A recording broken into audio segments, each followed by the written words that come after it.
The rain hammered against the glass windows of the 42nd floor, each drop racing down like tears against the Seattle skyline. Inside the pristine boardroom of Wellington Tech, Marcus Wellington loosened his silk tie and rubbed his temples. Another late night, another $1 million deal, another step further away from a man he used to be. The acquisition papers are finalized, Marcus, his business partner Derrickson said, sliding a leather portfolio across the mahogany table. Congratulations, you're now worth $800 million. Marcus nodded absently, his reflection caught in the rain-streaked window. At 35, he had everything he'd ever dreamed of as a kid growing up in Detroit's roughest neighborhood. The penthouse apartment, the fleet of luxury cars, the respect that came with being featured on Forbes covers. Yet tonight, like so many recent nights, he felt emptier than ever. "I'm heading out," Marcus announced, gathering his things. "It's been a long day." As he stepped into the elevator, his phone buzzed with the usual notifications. Stock prices, meeting requests, charity galas he'd attend for appearances rather than genuine care. The elevator descended through floors of his empire, each level representing another milestone in his relentless climb to the top. The parking garage felt different tonight. Colder. The fluorescent lights flickered intermittently, casting eerie shadows between the luxury vehicles. Marcus's footsteps echoed as he walked toward his black Lamborghini, keys jingling in his hand. All he wanted was to get home, pour himself a scotch, and forget about the growing emptiness that success had failed to fill. That's when he heard it. "Don't get in the car." The voice was small, desperate, cutting through the garage's silence like a knife. Marcus stopped dead in his tracks, looking around confused. The voice came again, more urgent this time. "Mister, please, don't get in the car." Marcus turned toward the sound and saw him. A small black boy, no more than 8 or 9 years old, emerging from behind a concrete pillar. His clothes were worn but clean, his sneakers held together with duct tape. Rain dripped from his hair, and his dark eyes held an intensity that seemed far beyond his years. "What are you doing down here, kid?" Marcus asked, his tone sharper than he intended. "This is private property." Marcus Wellington hadn't always been cold. Growing up as the son of a single mother who worked 3 jobs to keep food on the table, he'd known struggle intimately. His mother, Sarah Wellington, had instilled in him the values of hard work, compassion, and never forgetting where you came from. She died of cancer when Marcus was 22, just as his first startup was taking off. He'd promised her on her deathbed that success wouldn't change him. But success is a way of hardening hearts, especially when it comes fast and feels fragile. Every business decision became about survival. Every relationship became transactional. Every emotion became a potential weakness to exploit. Marcus told himself he was protecting what his mother had died believing in, but somewhere along the way, he'd lost the very essence of what she tried to teach him. The boy standing before him now, shivering in the dim garage light, looked nothing like the polished executives and investors Marcus was used to dealing with. His name was Elijah, though Marcus didn't know it yet. Elijah lived in a car with his grandmother 3 blocks away, behind a shuttered gas station. His grandmother, Rose, had been his guardian since his parents died in a car accident 2 years ago. She was battling diabetes and couldn't afford her medication, let alone rent. Despite their circumstances, Rose had raised Elijah with the same values Marcus's mother had tried to instill in him. "Baby," she'd tell him every night as they huddled together in their broken-down Honda. "Rich or poor, black or white, we all bleed the same color. You treat everyone with respect, and you help when you can, even when it's hard." Elijah had been watching the parking garage for weeks, fascinated by the expensive cars and well-dressed people. He'd learned to recognize patterns, including which car belonged to a man who always walked with purpose but looked so sad. Today, he'd seen something that made his stomach twist with fear. "Please, mister," Elijah pleaded, stepping closer despite Marcus's intimidating presence. "I saw them messing with your car. Bad men. They had tools, and they were under for a long time." Marcus's expression shifted from annoyance to suspicion. "What are you talking about, kid? What men?" "2 men in coveralls. They didn't look like mechanics. One had a scar on his face, and they kept looking around like they didn't want to be seen. They were under your car for maybe 20 minutes. The boy's words sent a chill down Marcus's spine, but his rational mind pushed back. This was probably some elaborate scheme. Street kids were known for their scams, weren't they? Yet something in Elijah's eyes, a sincerity and fear that seemed impossible to fake, made Marcus hesitate. Kid, I appreciate whatever game you're playing, but I need to get home. Marcus pressed his key fob, and the Lamborghini's lights flashed as the doors unlocked. No, Elijah shouted, surprising himself with his boldness. Please, just look under the car first. Please, I'm not lying. I promise I'm not lying. The desperation in the boy's voice was so raw, so genuine, that Marcus found himself frozen with his hand on the door handle. He looked down at Elijah, really looked at him for the first time. The boy's clothes might have been worn, but they were clean. His shoes were falling apart, but they were tied neatly. Despite his obvious poverty, there was a dignity about him that reminded Marcus of something he'd lost. Why do you care what happens to me? Marcus asked, his voice softer now. Elijah's eyes filled with tears he was trying hard not to shed. Because Grandma Rose says everybody deserves to go home safe to their family. Even if they don't know you, even if they're different from you. She says that's what makes us human. Those words hit Marcus like a physical blow. When was the last time someone had cared about his well-being without wanting something in return? When was the last time he'd encountered genuine concern that wasn't calculated or motivated by profit? Against every instinct telling him this was foolish, Marcus walked to front of his car and knelt down. He pulled out his phone's flashlight and peered underneath the vehicle. What he saw made his blood run cold. The brake lines had been cut, not damaged by wear or accident, but deliberately severed with precision tools. If he had driven out of the garage and attempted to brake at the first intersection, the results would have been catastrophic. The route home included a steep hill with sharp curve overlooking Puget Sound. He would have died, and probably taken innocent people with him. Marcus's hands were shaking as he stood up, staring at Elijah with a mixture of disbelief and overwhelming gratitude. This child, this homeless boy who had every reason to be bitter about the world's unfairness, had risked his own safety to save a stranger. How did you know to look? Marcus asked, his voice barely above a whisper. My daddy was a mechanic before he died. Elijah explained. He taught me about cars. When I saw those men with the tools and the way they were positioned, I knew they weren't fixing nothing. They were breaking something. Marcus pulled out his phone and dialed 911, reporting the attempted murder. As he spoke with the dispatcher, his mind raced. Who would want him dead? He'd made enemies in business, certainly, but this level of malice suggested something more personal. While they waited for the police, Marcus really looked at Elijah for the first time. The boy was thin, too thin, but his posture was straight with pride. His eyes held wisdom that spoke of hardships no child should endure, yet there was still kindness there, still hope. What's your name? Marcus asked. Elijah, sir. Elijah Johnson. Where do you live, Elijah? The boy's eyes dropped to the ground. With my Grandma Rose. We stay in different places. Marcus understood. They were homeless. This child who had just saved his life was living on the streets. Tell me about your grandmother, Marcus said gently, settling down on a concrete barrier to be at Elijah's eye level. Elijah's face lit up despite their circumstances. Grandma Rose is the best person in the world. She used to be a teacher before she got sick. She still teaches me, though, every day, math and reading and about how to treat people right.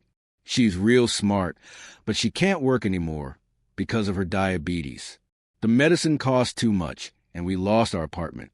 How long have you been homeless? 6 months, Elijah admitted. But Grandma says it's temporary. She says as long as we got each other and we keep doing right by people, things will get better. Marcus felt something crack open in his chest, a wall he'd built around his heart starting to crumble. Here was this child, facing hardships that would break most adults, still holding on to hope and kindness, still believing in the goodness of people enough to save a stranger's life. Why were you in this garage tonight? Marcus asked. Elijah looked embarrassed. Sometimes when it rains real hard, I come down here where it's dry. I wasn't stealing nothing, I promise. I was watching people and thinking about what their lives must be like. You always look so sad when you walk to your car. I wonder why someone with such a nice car could look so sad. The observation stung because it was true. Marcus had everything he'd thought he wanted, but he'd never been more miserable. The police arrived within minutes, along with crime scene technicians who photographed the sabotaged vehicle and collected evidence.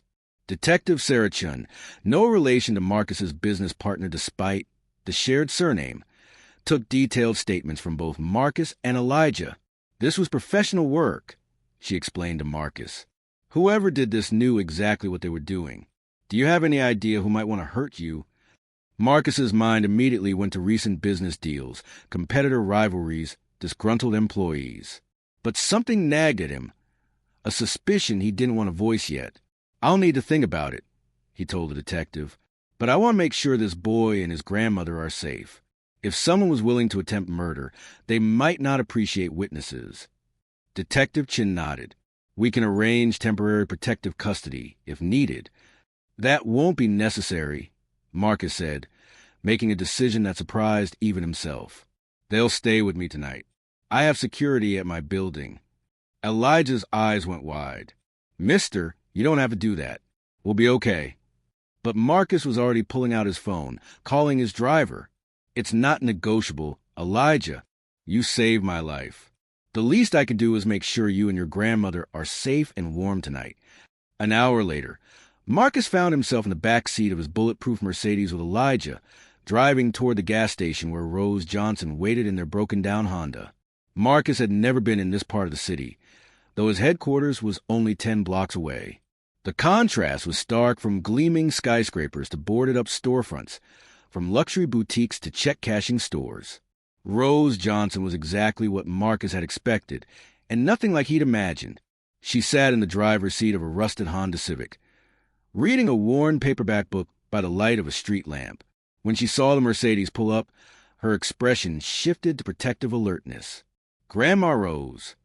Elijah called out as he exited the car. This is Mr. Marcus.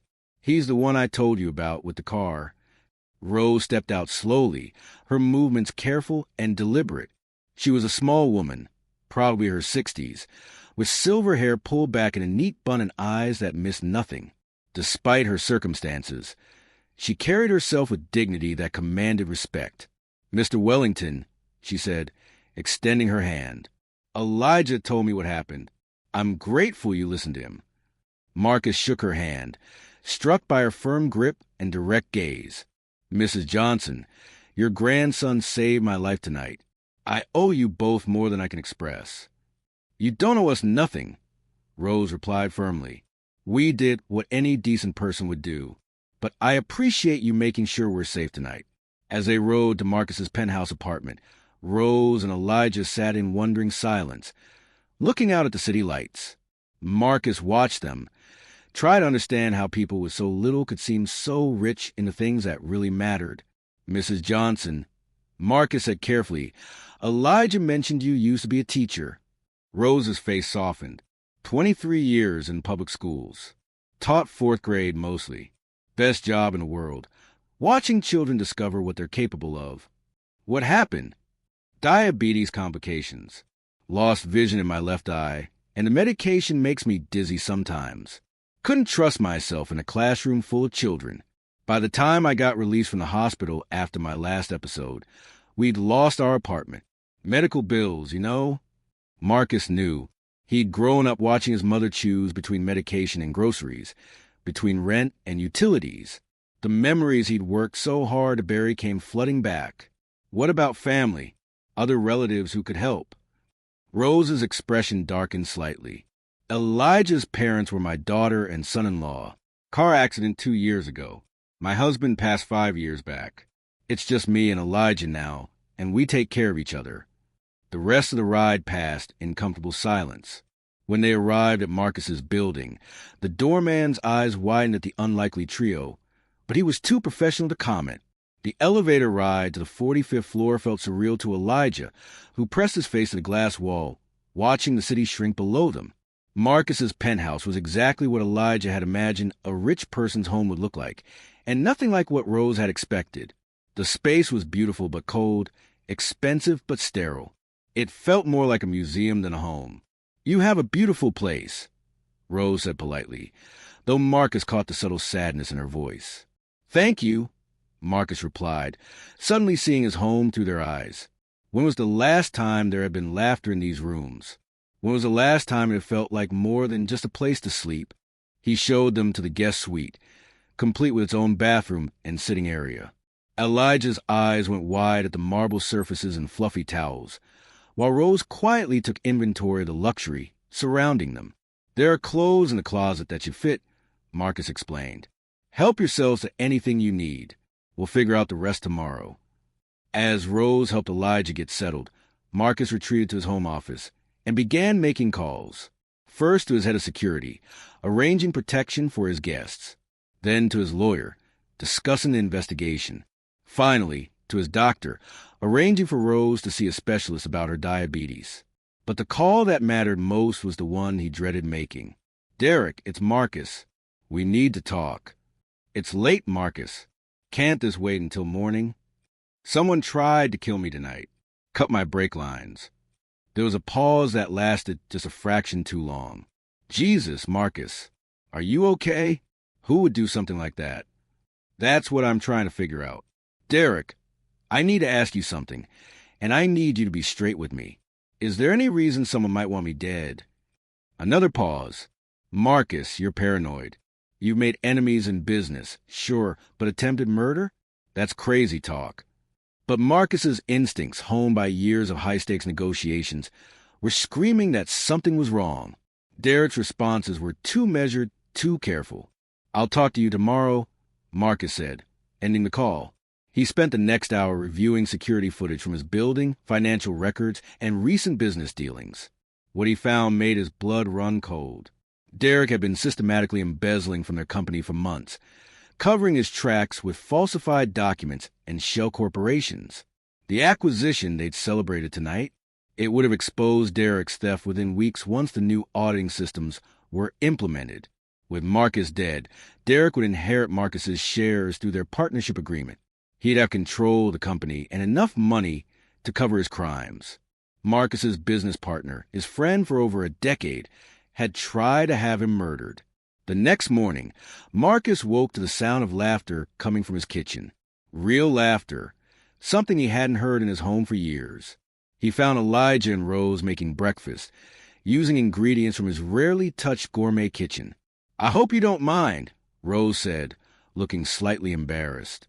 "Elijah was hungry, and cooking helps me think." "Mind? This is the first time this kitchen has been used for its actual purpose in months." They sat together at Marcus's dining table, eating scrambled eggs and toast while watching the sunrise over the city. It was the most peaceful morning Marcus had experienced in years. "Mrs. Johnson," Marcus said carefully, "I've arranged for you to see a specialist today about your diabetes, and I've been thinking about your situation." Rose's expression became guarded. "Mr. Wellington, we appreciate your kindness, but we're not charity cases." "That's not what I meant," Marcus said quickly. "I mean, I have a proposition. A job offer."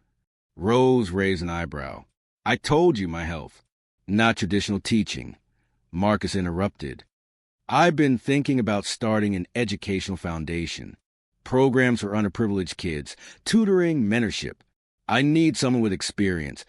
Someone who understands what these kids are going through.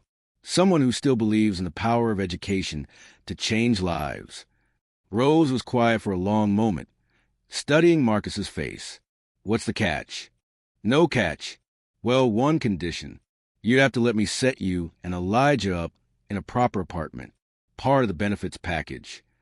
Elijah looked between the adults, hope and disbelief warring in his young face. "Why?" Rose asked simply. Marcus thought about how to explain the transformation happening inside him. "Because your grandson reminded me of something I've forgotten. That money without purpose is just numbers on a screen. That success without compassion is just elaborate failure. I built an empire, but I forgot to build a life worth living." The police arrived later that morning with news that Marcus had both expected and dreaded. The investigation had led them to Derek Chun, who had been arrested at his home with evidence linking him to the brake line sabotage. Faced with overwhelming proof, Derek had confessed, admitting that he'd hired professionals to make Marcus's death look like an accident. 20-year friendship, Marcus said to Detective Chun, destroyed by greed. I'm sorry, Mr. Wellington. I know this must be difficult. It was difficult, but not in the way Marcus had expected. Instead of rage, he felt something closer to pity. Derek had had everything, wealth, success, friendship, and had thrown it all away for more money. It was a path Marcus himself had been walking, just a few steps behind. The foundation launched 6 months later. The Rose Johnson Educational Center occupied 3 floors of a renovated building in the neighborhood where Marcus had found Elijah that rainy night. Rose ran the programs with the passion of someone who had rediscovered her purpose, while Elijah became the center's unofficial mascot and inspiration. Marcus discovered that giving his wealth away was far more satisfying than accumulating it had ever been. He still ran his company, but with a different focus. Fair wages, employee ownership programs, community investment, success measured not just in profits, but in lives improved. The media called it Marcus Wellington's redemption story. He called it waking up.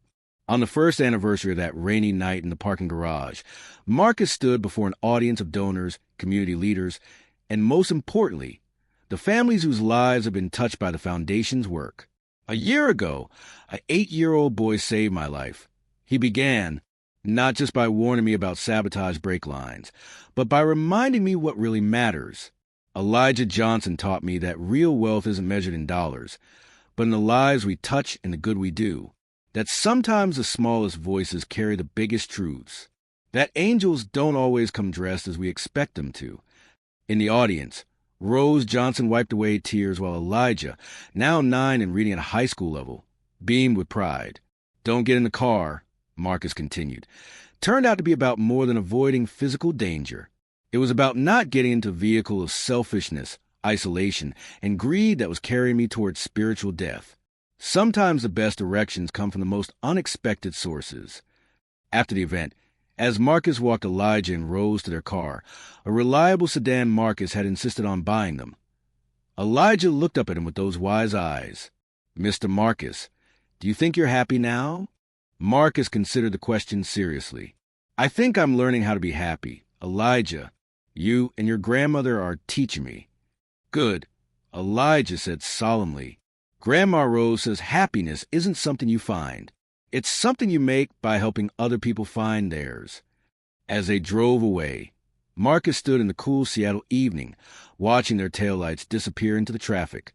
His phone buzzed with the usual notification stock prices, meeting requests, investment opportunities. But for the first time in years, none of it felt urgent. He thought about his mother, gone now for over a decade, and wondered if she would be proud of the man he was becoming. He thought about Derek, serving his sentence and hopefully learning his own lessons about what really matters. Most of all, he thought about a small boy's courage to speak truth to power, to risk rejection and ridicule to save a stranger's life. Sometimes the most important moments in our lives come disguised as interruptions. Sometimes the greatest wisdom comes from the smallest voices. And sometimes the very people we're tempted to dismiss are the ones sent to save us. Asterisk, that's the incredible true story of how one brave little boy changed a millionaire's heart forever. What would you have done in Elijah's situation? Would you have had the courage to speak up? Let me know in the comments below. And don't forget to like this video if it touched your heart. Subscribe for more inspiring stories that prove kindness can change the world one person at a time. Hit that notification bell, because next week, I'm sharing another unbelievable story about an unlikely hero that will restore your faith in humanity. Until then, remember, you never know when you might be someone's guardian angel. Asterisk,